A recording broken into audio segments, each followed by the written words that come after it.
Just before we get into this video, guys, if you want to follow me on social media, on Twitter and Instagram, the links are here. And if you also want to support me on Patreon as well and help out my channel, that would be absolutely awesome as well. But let's get on with the video. Hey guys, it is Wingy here and welcome to another episode of What Makes Them Scary. So for those of you who don't know, this is a series where, well, more of a mini-series where I look at some of the villains and monsters in Doctor Who and talk about what exactly makes them scary, at least in my opinion, because obviously fear is subjective. Last time we looked at the Cybermen, this time we are looking at the Daleks. Davros I'm going to do in a separate episode, so I'm not really going to talk about Davros too much in this one. But the Daleks are, of course, the most iconic Doctor Who monster, villain, whatever you want to call them. And they've been in the show since the second ever story back in 1963. Everything about the Daleks is iconic and integral to Doctor Who. Even people who aren't Doctor Who fans are well aware of what the Daleks are. And for almost 55 years, they have been terrifying kids across the world. But why? Now, I think this is actually quite an interesting video because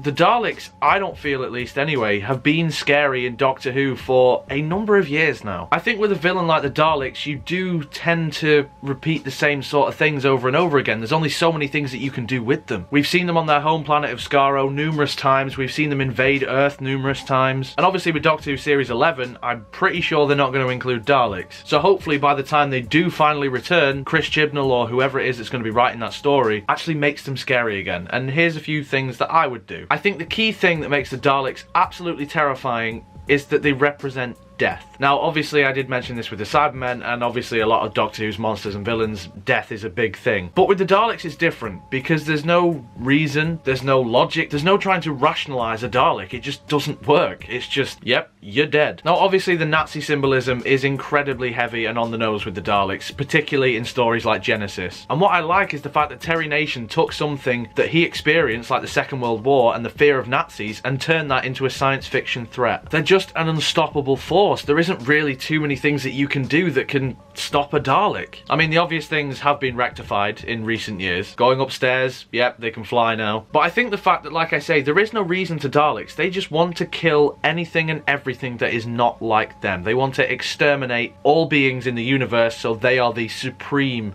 beings in the universe. And I like the fact that over the years, Doctor Who has explored why this is. It isn't just because, well, fuck it, I can. It's a case of that they're fearful. They're fearful of anything different to them. They don't want to accept that there are other beings out there. They just want to wipe everything out. I think the fact as well that the Daleks have been seen to kill countless amounts of people in Doctor Who over the years. Minor supporting characters, characters that we actually love, characters that we're just about to get to know. And I think that is the main thing that Doctor Who really needs to bring back when the Daleks return, of course. Just make them ruthless, because that's what's so terrifying about them. You know that there isn't really too many options, if any, when you come across a Dalek. I think one thing that the new series in particular has done incredibly well, particularly when they first returned in Dalek, is just show how powerful they are, show how hopeless people become when they have to deal with Daleks. In fact, Series 1 as a whole, when it came to the Daleks, I think is the perfect representation of them. And I guess you could say that they are cheesy in some ways because of their voices, because they are so high-pitched and screamy, and they do have a catchphrase as well. But that adds to the fear. It adds to the sort of military sense that the Daleks have. But I think the main thing that Doctor Who needs to do again, and it's something that Doctor Who hasn't actually done that much of, and that's show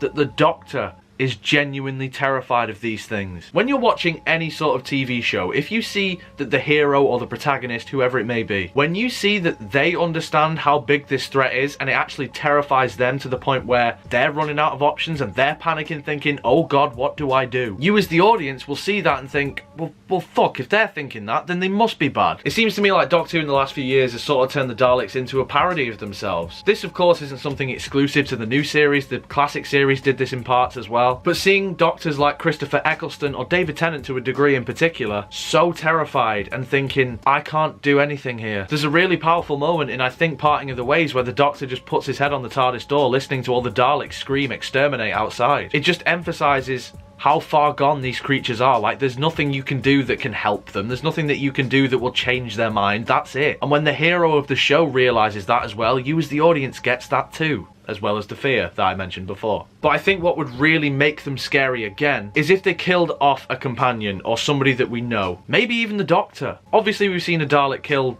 kill David Tennant before, but that didn't really count. I do like Dalek, where it's like one just individual Dalek throughout the entire story. To get their true might and really hammer home the fear, you need a big army of them. And I think that's another reason why Parting of the Ways works so well. Well, Bad Wolf as well, technically. Because of the Time War, you are led to believe that, yeah, that's it. There's only one Doctor left, the last Time Lord, and that's it. Everyone else is gone. Oh no, there's a giant fucking army where they've been slowly rebuilding themselves. Surprise, motherfucker.